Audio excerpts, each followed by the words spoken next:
आबकारी विभाग के जो मंत्री पद को अपने हाथों पे अपने कंधों पे भार लिए हुए हैं वो खुद वर्तमान के सीएम विष्णुदेव साय।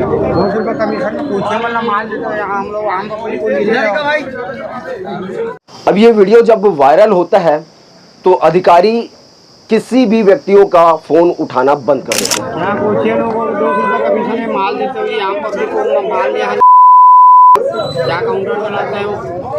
एक नया रेट लागू किया गया है जो कोचियाओं के लिए। वो रेट 200 रुपये प्रति की अगर हिसाब करेंगे तो 20,000 रुपये होते हैं, और इसी को अगर 30 दिन में मल्टीप्लाई कर देंगे तो वो 6 लाख रुपए होते हैं। और 6 लाख रुपए वो केवल अधिकारी के पास जाता है। ये है राजनांदगांव का आबकारी नियंत्रण कक्ष यानी कि आबकारी विभाग। और अभी छत्तीसगढ़ प्रदेश में बता दिया जाए कि आबकारी विभाग के जो मंत्री पद को अपने हाथों पे अपने कंधों पे भार लिए हुए हैं वो खुद वर्तमान के सीएम विष्णुदेव साय हैं। इस खबर को आज आपको दिखाना ये क्या प्रतीत होता है और क्या हम इस खबर के बारे में बताना चाह रहे हैं, ये आप गौर से सुनिएगा, ध्यान से सुनिएगा। अभी आबकारी विभाग में जहाँ तक कि आप सभी को जानकारी होगा कि अगर आप शराब लेने के लिए जाते हैं तो शराब के 1 अप्रैल से शराब के रेट में उसके दर पे बढ़ोतरी की गई है। हर पौवा यानी कि क्वार्टर के पीछे 10 या 20 रुपए वो सामान को देख करके बढ़ोतरी की गई है। अब बढ़ोतरी के बाद अधिकारियों की बढ़ोतरी किस प्रकार से होती है और किस प्रकार से वहाँ के कर्मचारियों की रेट में दर पे बढ़ोतरी होती है, वो कुछ ये वीडियो के माध्यम से आप देख पाएंगे कि वीडियो जो मिला है वो हमें अपनी विश्वसनीय सूत्रों के हिसाब से मिला है। 200 रुपये कमीशन में पूछे वाला माल देते हैं, यहाँ हम लोग आम पब्लिक को नहीं देगा भाई। यहाँ कुछ लोगों को 200 रुपये कमीशन में माल देते हुए आम पब्लिक को माल यहाँ नहीं मिलता, क्या काउंटर बनाता है वो। अब ये वीडियो जब वायरल होता है तो अधिकारी किसी भी व्यक्तियों का फ़ोन उठाना बंद कर देते हैं।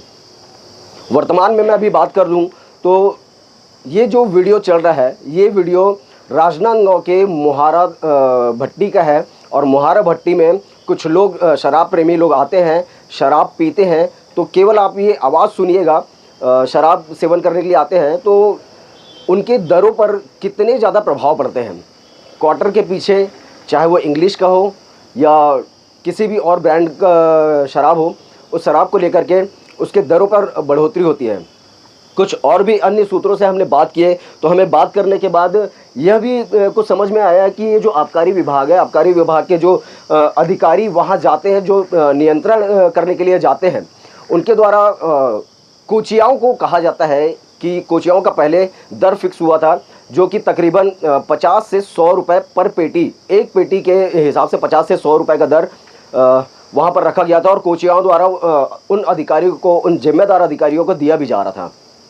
आखिरकार ये किनके संरक्षण में चल रहा है और किस तरीके से ये शराब कोचियाओं के द्वारा फल फूल रहा है, ये कारोबार, अवैध कारोबार कहा जाए तो ये तो समझ से ही परे है। लेकिन आपको बड़ी एक आंकड़े की बात बता दिया जाए तो अब जो आबकारी विभाग के जो अधिकारी हैं उनके द्वारा एक नया रेट लागू किया गया है जो कोचियाओं के लिए। वो रेट 200 रुपये पर पेटी है।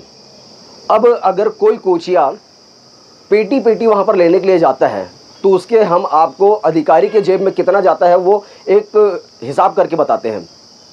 वो हिसाब कुछ इस प्रकार है कि अगर एक पेटी शराब कोई भी लेते हैं तो एक पेटी के पीछे 200 रुपये विभाग को देना पड़ेगा उस कोचिया के द्वारा। वो तो एक पेटी की बात हो गई।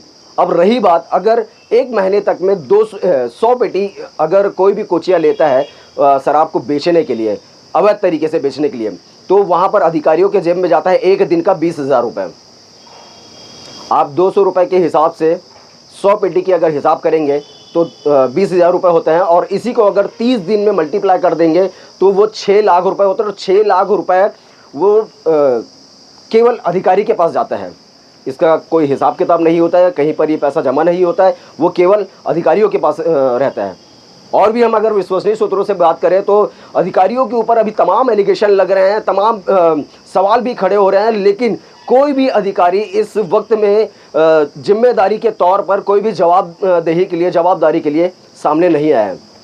हमने भी इस आबकारी नियंत्रण कक्ष के जो अधिकारी हैं, मैडम जी हैं, देवांगन मैडम हैं, उनको भी हमने कॉल किए और तकरीबन 3 से 4 दिन हो गए इस विषय को लेकर के हम उनसे लगातार संपर्क साधने की कोशिश कर रहे हैं, उनसे बात करने की कोशिश कर रहे हैं, लेकिन अधिकारी के तरफ से हमारे फ़ोन कॉल का एक भी जवाब नहीं आता है।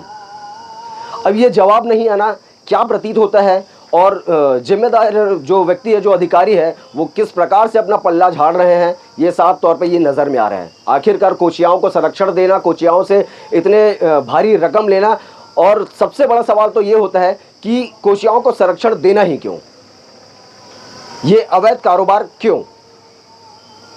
इसका जवाब अब तो केवल जो आबकारी विभाग के जो मंत्री, आबकारी मंत्री है, वर्तमान के मुख्यमंत्री विष्णुदेव साय, केवल वही जवाब दे पाएंगे।